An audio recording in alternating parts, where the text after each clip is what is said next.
Okay, it is the biggest weekend of the year for hurling fans. It's the All-Ireland Hurling Final weekend. We obviously will talk a bit about the match with our next two guests, but we wanted specifically to pick their brains about what the experience of the build-up, the day itself, and what it was like to be a manager in the midst of the maelstrom in Croke Park as the Liam McCarthy is decided. Liam Griffin and Cyril Farrell are both with us. Gentlemen, you're both very welcome. Cyril, if I might start with you, did you get good at dealing with the actual day itself as a manager as time went on, or did it become even more pressurised with the passing years? Well, I suppose it's a very big occasion. We would be slightly different, Ger, in the sense that we travel, that time Galway would travel up on a Saturday evening and we'd be staying in a hotel. Now you'd have everything kind of worked out, kind of all scheduled for the lads. And yeah, it's a very big build-up. The hour or two beforehand was the hardest bit of it, like kind of hanging around. We'd have a kind of warm-up done. We'd usually go to Phoenix Park or Blackrock or somewhere and kind of hit Croke Park on the bus. But once you get there, everything seems to flow. But you get used to your routine. The big thing is to have a routine. Like most teams now don't go up until the morning of the match. Like the roads got much better. But the routine is the big thing, and like to have everything kind of scheduled, not to have anything kind of cropping up that put the lads kind of stay off kilter a bit, you know. What was your first one?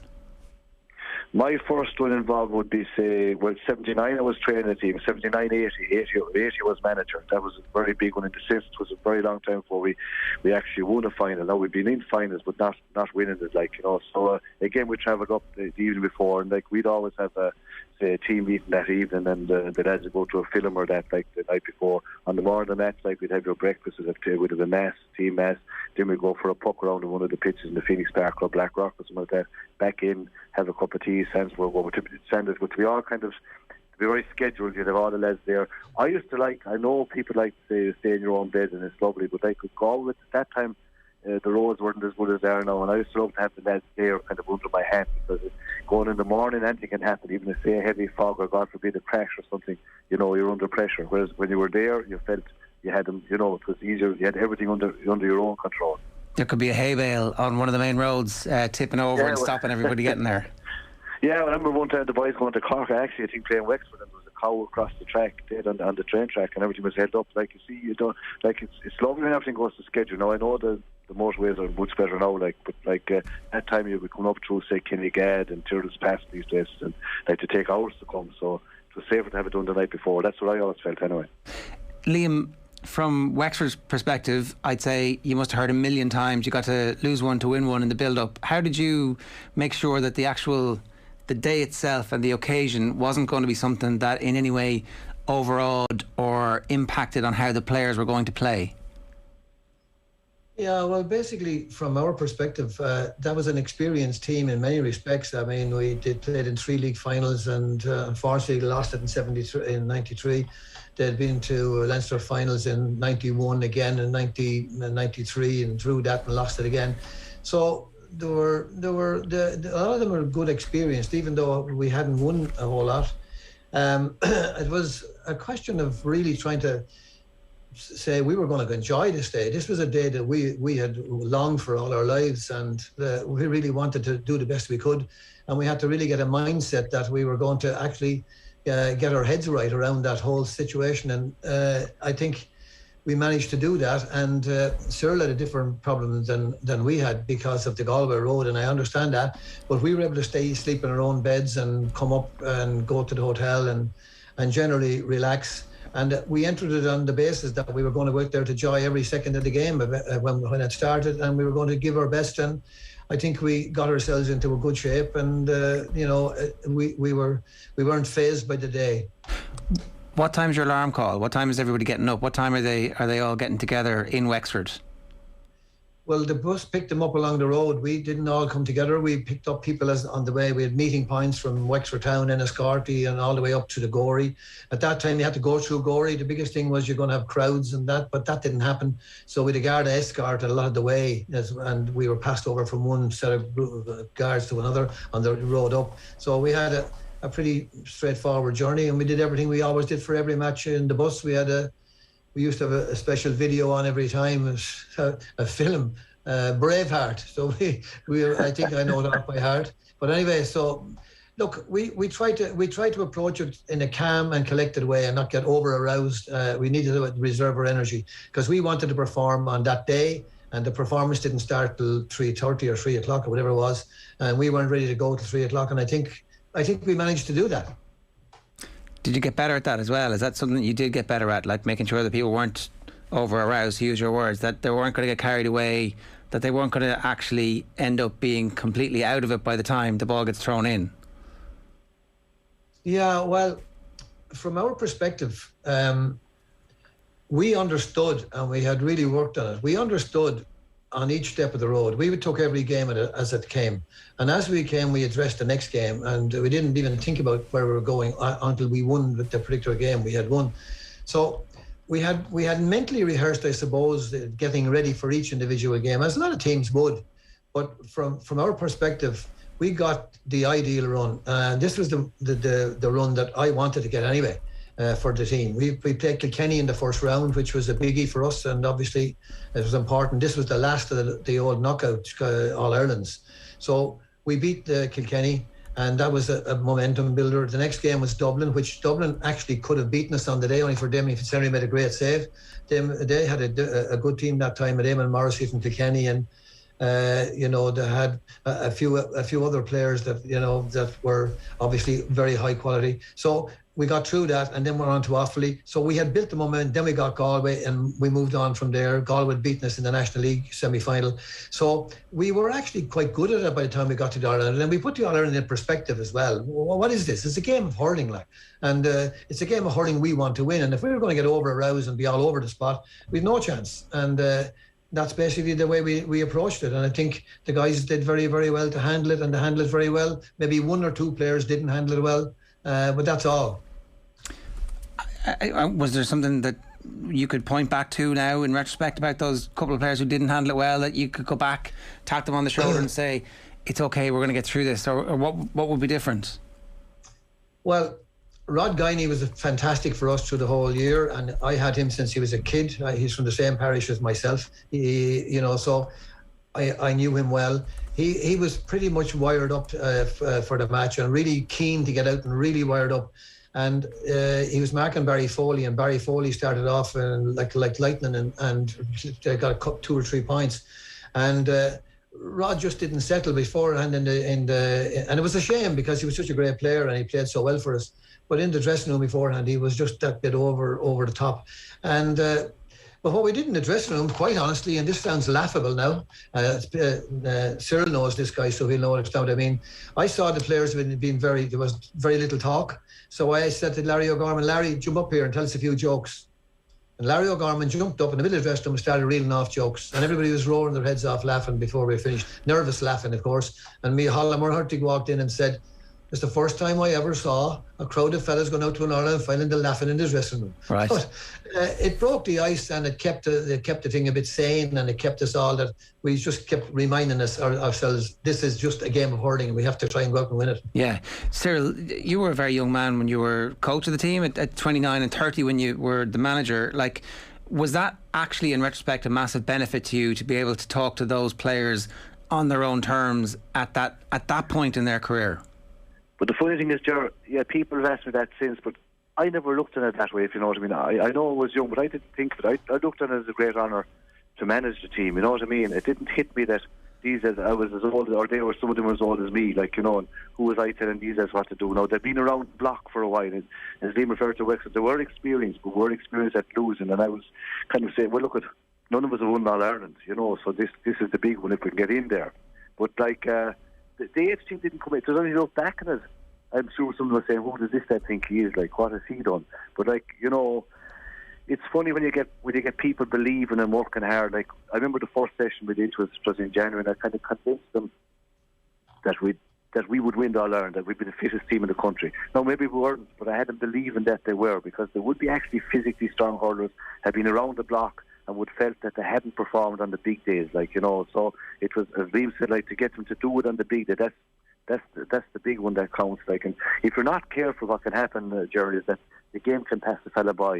It can be very, wants to play so well, but the next thing, the final whistle goes, and he's wondering what's happened, that he hasn't played at all. Now, the big thing is that we have to handle the occasion. And if you're not able to handle it, it's, you know, if you don't handle it pretty well and your management team with you, the players won't handle it. Someone has to kind of guide them and be full of confidence, and as Liam says, treat it as another game, even though after saying that, whether we like it or not, especially on the big day, the winner takes all. The losing team is going to put in as much work as the winning team, but definitely the All-Ireland final, the winner takes all, and you know that's the way it is. It's maybe that's sport, whether you like it or not. So, you know, to us it was the breakthrough, because we've been kind of beaten in so many finals, and since 1923 we just hadn't won one. So it was kind of a relief as much as anything else. Now afterwards we had a great winter.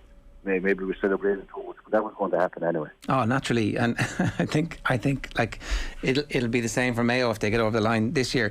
Just to go back a little bit there, and Cyril, you were talking about the difference between 79 and 80. In the 79 final, Kilkenny beat you 2-12 to 1-8, and you come back the next year and beat Limerick, and Eamon Cregan scores 2-7 in the final and still ends up on the losing side in 1980. How much, apart from the fitness, had changed in terms of your ability on the day to perform at a level that you know is as good as you can do? Yeah, well, a lot of people thought it was the same team, Ger, but it wasn't the same team. We brought back Michael Keneally in goals.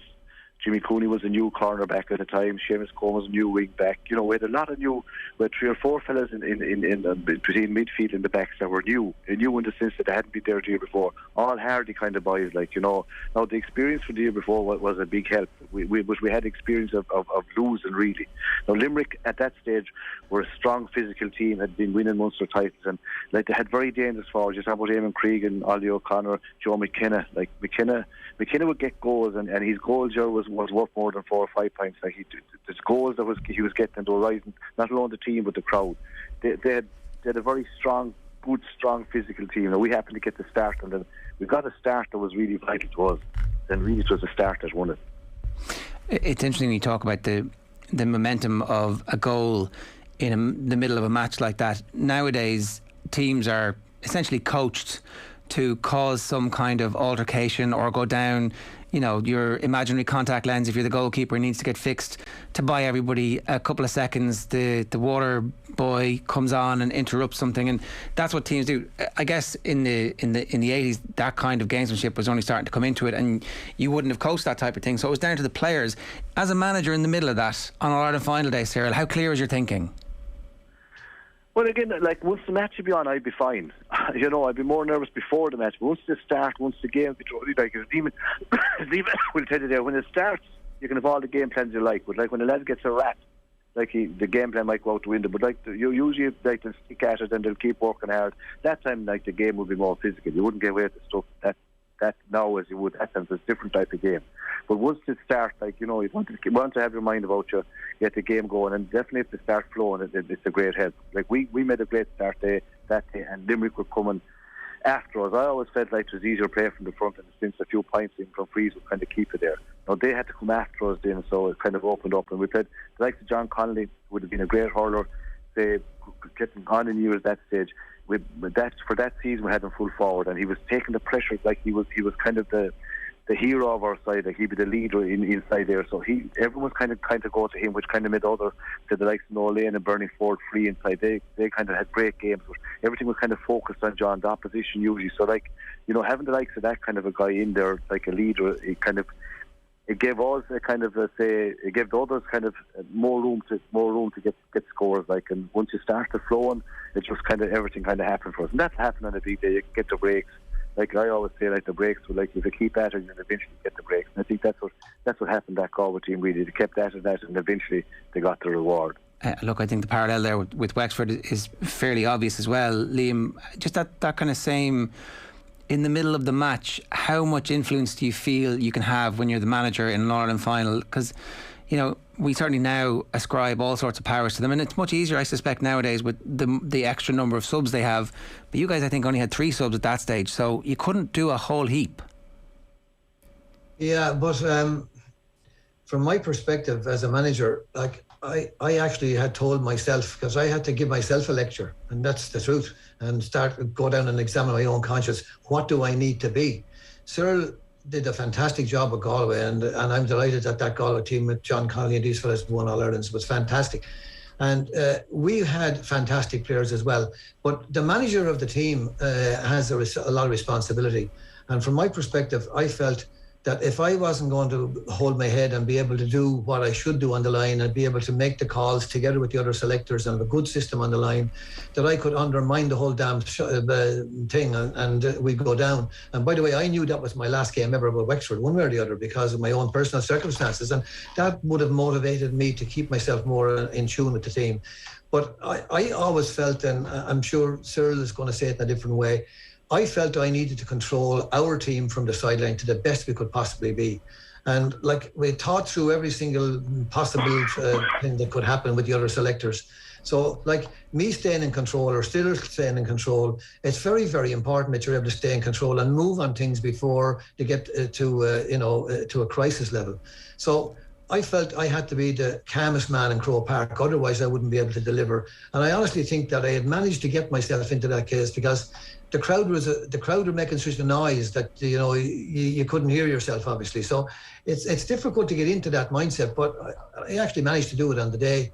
But I had great support from the selectors that I had there with me and the management team. We'd only 6 people around that team. That's all we had. Today they have bigger entourages. But like managing the sideline is as Cyril will tell you, and trying to take advice and do bits and pieces is just as difficult as managing on the field. But I think we just got it right on the day. But the players just delivered, because at the end of the day, it's the players that win the matches, and we have to facilitate them to win that match. And our players, to a man, gave us everything they had, and I think they performed out of their skin, and we the man put off as well, and we had to cope with that as well. So look, we did cope with it, and we managed to do it, but that's down to the players' ability and their focus and their attention to detail and what they did themselves. The way you described it there, Liam, it sounds a little bit like you kind of put yourself in some sort of meditative state where you're calmer while all around you is a little bit of chaos. It's not something that comes naturally to most people. How did you get the skill set to do that? Where did you learn? What was the trick you gave?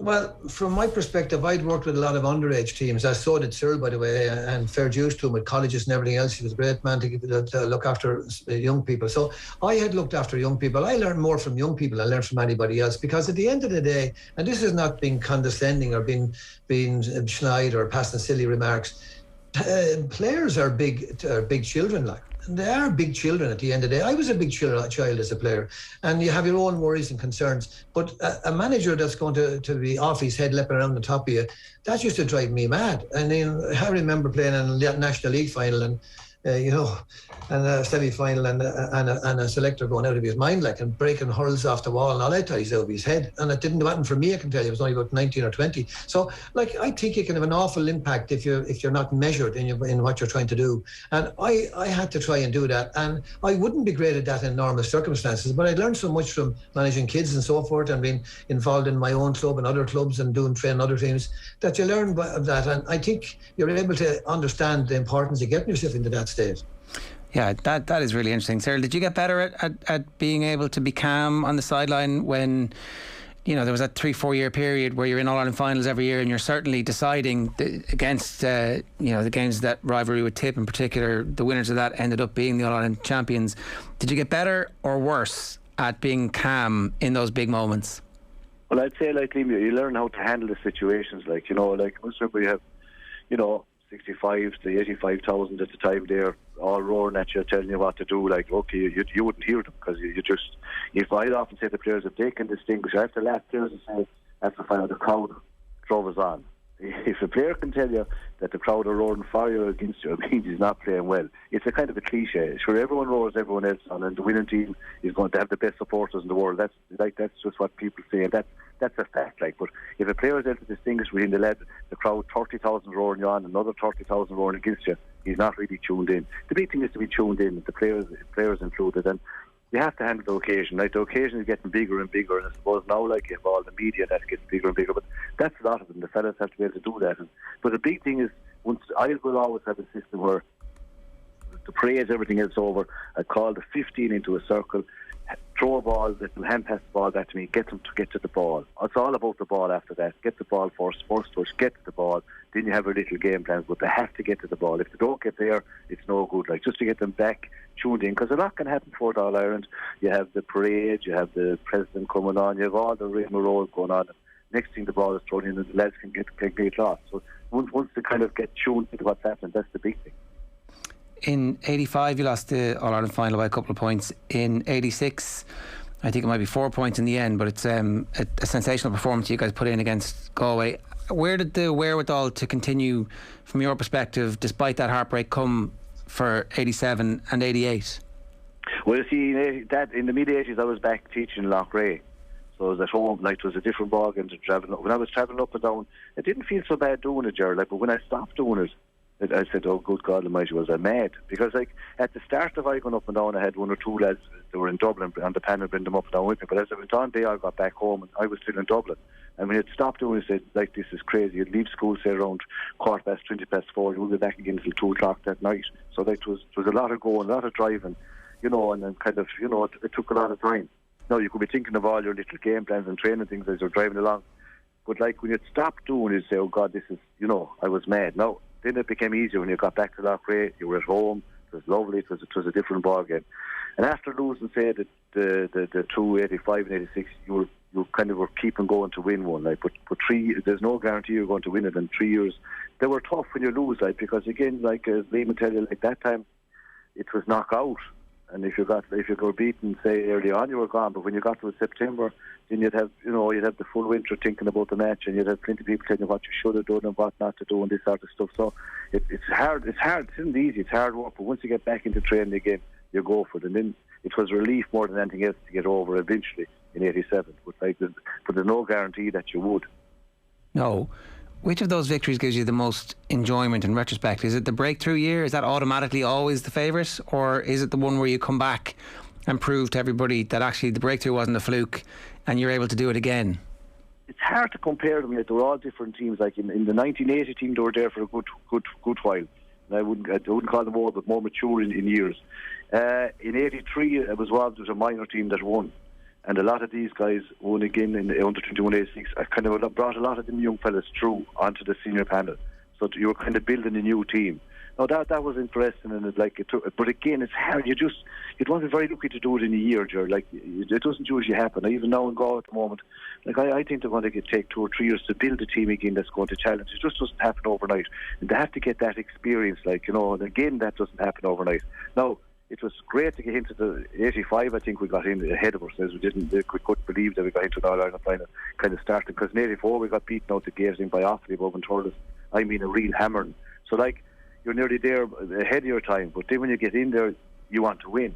So, like, you know, it's not it becomes enjoyable, but, like, looking back on it, it's still hard work. And like, you know, talk about the training now, we used to have a system where we trained for about, say, maybe 3 weeks or 14 or 15 days in the trot, and then take 2 or 3 days off, like, and that sort of stuff. Like, we kind of train in block, because again, it was knockout. You could play brilliant and lose by a point and you're gone. Like, so I would love the system where before this lockdown, in the sense, like, you know, you get a few games, like, yeah, it was lovely. But that time, by God, to get beaten by a point and gone for the year, and you know, all the 7 months gone down the drain. Yeah, awful long winters. Last question on this before I ask you about the game at the weekend. Did you enjoy the day itself in retrospect? Were you actually able to, Liam Griffin, I'll start with you in this one, were you actually able to enjoy and know in the moment, geez, I kind of, you know, it's the Ireland final day, I'm enjoying this?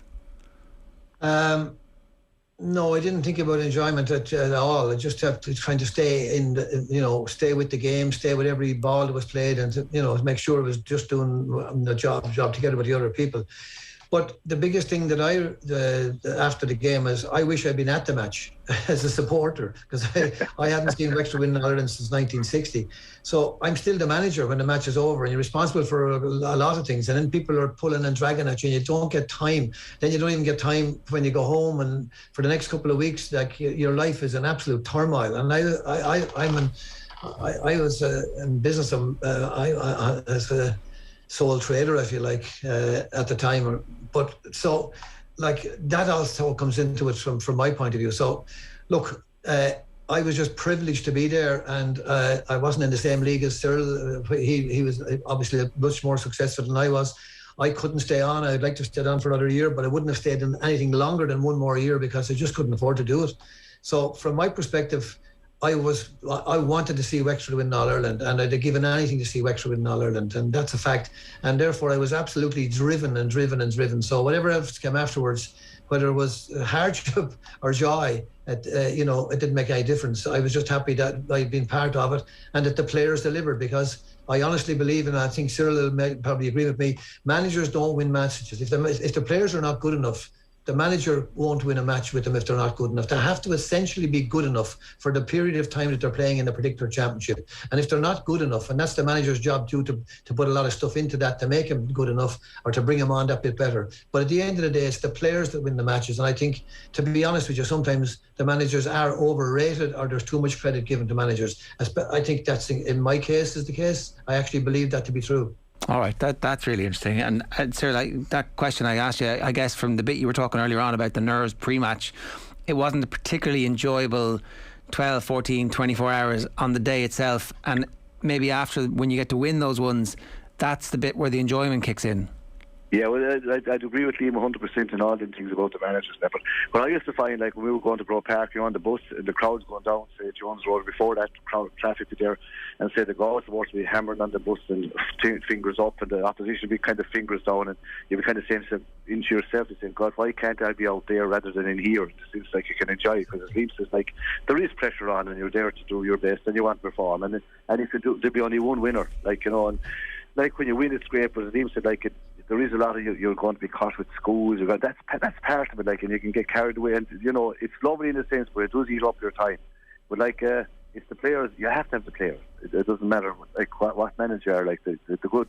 You watch the good managers, and they're all good, but like they have good teams. It's very hard to win with a team not good enough. It's very hard even to get into an All-Ireland. You won't get in there. And then the standard is going up and up and up. And usually you have to have the experience, like, and that's where the interest come in on the side, and to have people with experience in the line, it makes a big difference, in the sense that once there's a two-way belief that the team believe in you and you believe in them, that's you have to have that. If you don't have that, you're not going to win anything. 100%. That makes perfect sense. Liam, who has the players at the weekend on Sunday? What do you think is going to happen? Well, I think myself that Limerick are obviously the Red Rowan favourites for this match, and that's a fact. Now, why would it be Red Rowan favourites so much? Because they have the experience, and they've won 2 All-Irelands, and they're on the road. But Cork, actually, I think that the Cork game against Kilkenny, I think they will have either sailed into a different stratosphere, or they'll stay static. But I think the victory over Kilkenny, because don't forget, like Susan said, that's not the normal Kilkenny. Sure, every time you beat Kilkenny, they tell you they're not normal. They come back the next year and they win the All-Ireland. Like. So, like, Cyril knows and I know, Kilkenny are never a poor team. They're never a poor team. They're never going to be a poor team. And fair dues to them. You have to admire them. So I think that Cork had an amazing win, because when they were in, I just think Cork have been flaky, with all due respects. They blow hot and cold, and they could still blow hot and cold again the All-Ireland. So they're going to depend on that Cork team standing up. So if that game stands to them from the Kilkenny match, and they can bring that game to the field, I think they have a great chance. But like Cyril, I don't know if he agrees with this. There's people nowadays running off the ball, and they're coming up from the half-back line, picking balls off the shoulder. Well, people are going to have to go with those guys. Otherwise, Limerick will cream them. If they don't go with the runners, you have to go with the runners. You can't let a man have a free ball in a hurling match. He can drive it 80 yards. So you've got to cover the man going forward. And that's you can't zonal mark in that game. So I just think Cork have a great chance, but it has to be the Cork that beat Kilkenny in the second half, and it has to be that plus some if they're going to beat Limerick. But hopefully it'll be a great game. But I still think Limerick are going to start as favourites, and I think they should probably win with the experience they have. Yeah, no, I think that is the case that everybody's making. Cyril, are you making any other case than that at the moment? Yeah, like, look, Liam, what he says there is correct. Like, and sure, they're the farm team. They seem to have all the answers. Like, they're a big physical team. They play in triangles. Great to give 20 or 30 yard passes with from the stick or the hand, like they run through you, they come from deep. Now Cork have great pace and lovely wrists, whether this is a Cork college team or an underage team, they just have certain little ability about them, and they never lack confidence. Like, even if they're not going well, they don't lack confidence. Now that they are going well, they believe it's their right to win. Now, it's a good while since they won. And it wouldn't really surprise me, because it won't be a shock to Cork, but it's like they are the underdogs. Like, they've played them a good few times and have been beaten, but they're probably learning, and they have a few big decisions to make. Do they play Shane Kingston, who came on the last day and was unbelievable, 6-7 points in play? And as Liam said, do they go man to man? What to do with the puck outs? Like, Limerick are going to probably push up, and probably make Cork kind of hit it long, or maybe they go into space. Like there's a lot of harsh decisions. And did they play a marker on, say, Keane Lynch? These are all now. They have played them a few times lately. Limerick have got on top, but Cork will have, if they've learned enough from this, they stand a great chance of winning, even though they're going to have to perform out of their skills. But look at, Ger, you could get a fella to do things in an Ireland final that he might never do again. You know what I mean? He can fly on that day. And as a manager, as Liam would tell you, that's what you want. Play out of their skins, win every ball, and just throw caution to the wind. They'll have to do that. They'll have to go for broke. They can't go defensive the whole time, because if you do, you're inviting Limerick on. So you have to go at them, and you have to keep at them. Lads, it's been a privilege spending some time in your company this afternoon and picking through your memories. Really brilliant stuff, really lovely. Thanks a million to you both for joining us. Cheers, lads. Thanks, Ger. Thank you. Thanks, Cyril. It's Liam Griffin and Cyril Farrell there giving us their thoughts on the All-Ireland Hurling Final, and a little bit of trip down memory lane, a little bit of this weekend's analysis for you as well. If you missed any of the brilliant content that we've provided for you over the course of the week up to this point, you'll get it all on our YouTube channel, youtube.com/offtheball. You can hit subscribe to that, or of course you can also get it on the OTB Sports app. And if you subscribe to the OTB GAA feed, you'll get the Paddy Landry football pod 24 hours before everybody else does as well. So that's the best place to get your GAA content fix.